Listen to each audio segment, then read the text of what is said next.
நண்பர்களே, நடிகர் சின்னி ஜெயந்தோடைய உண்மையான பெயர் நாராயண்.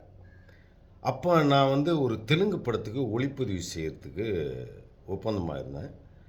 அதில சில பாத்திரங்களை தேர்வு செய்கிற ஒரு உரிமை எனக்கு இருந்தது. அந்த உரிமையில இந்த நாராயணன ஒரு பாத்திரத்துக்கு தேர்ந்தெடுத்துக்கிட்டு, நாங்க லொகேஷனுக்கு போயிட்டோம். குண்டூருக்கு பக்கத்தில.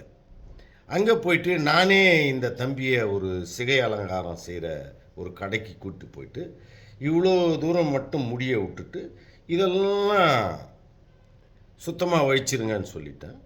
அப்படி வழிச்சிட்டாங்க. வழிச்சிட்டு அப்புறம் நான் என் அறைக்கு வந்துட்டேன். என்னுடைய பக்கத்து அறையில இன்னொரு நடிகரோட இந்த நாராயணன் அப்படிங்கிற சின்னி ஜெயந்த் தங்கியிருக்காரு. சரி கொஞ்ச நேரம் பொறுத்து இவன் குளிச்சு கிழிச்சிருப்பான், இந்த பார்க்கலாம் அப்படின்னு சொல்லிட்டு அவனுடைய அறைக்குள்ளே போக முயற்சி பண்ணும்போது உள்ளே ஒரே சத்தம் போட்டுக்கிட்டு இருக்கான். நான் இந்த பிரபாகரனை கொல்லாமல் விட மாட்டேன் அப்படின்னு கோபத்தில் கொப்பளிக்கிறான். என்னை அவமானப்படுத்திட்டான், அசிங்கப்படுத்திட்டான், நான் இந்த மூஞ்சியோட எங்கே போவேன் அப்படி இப்படின்னு. நான் என்னடா இவன் ஒரு சின்ன பையன் மாதிரி பிஹேவ் பண்ணுறானே, ஒரு நடிகன் மாதிரி இல்லையே அப்படின்ட்டு வந்துட்டேன். கடைசியில் பார்த்தீங்கன்னா அந்த ஸ்டில்ல மகேந்திரன் கிட்ட காட்டித்தான் அதே கெட்டப்பில் கை கொடுக்கும் கை அப்படிங்கிற ரஜினி படத்தில் அறிமுகமானார். ஆனால் இதை தம்பி எங்கேயாவது சொன்னானா இல்லை பிற்காலத்திலேயாவது நினச்சி பார்த்துருப்பானான்னு எனக்கு தெரியல.